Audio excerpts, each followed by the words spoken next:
কোন সাহাবী দাঁড়ায় না, এক সাহাবী দাঁড়িয়ে বললেন, নবী, যুদ্ধের ময়দানে চাবুক চালানোর সময়, লাঠি চালানোর সময় এক কাফেরকে মারতে যে আপনার লাঠির বাড়ি আমার পিঠের মধ্যে পড়েছে। আপনি যেহেতু এই কিসাসটা আদায় করতে চান, আপনার পিঠে আমি লাঠির বাড়ি মেরে এটারে শোধবোধ করে দিতে চাই। বিশ্বনবী বললেন, ওমর রাখো, এটা বান্দার হক, মিটাতে দাও।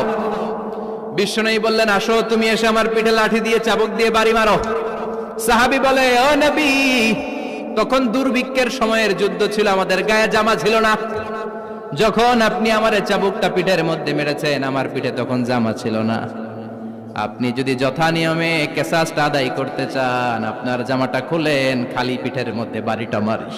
বিশ্বনবী উনার জুব্বাটা উপরের দিকে উঠালেন, পিঠের মধ্যে বাড়ি দেওয়ার জন্য ওই সাহাবীকে ডাকলেন। ওই সাহাবী বিশ্বনবীকে পিছন দিক থেকে জড়িয়ে ধরে ওই মোহরে নবুয়তের মধ্যে চুমু দিয়ে ফেলেছে।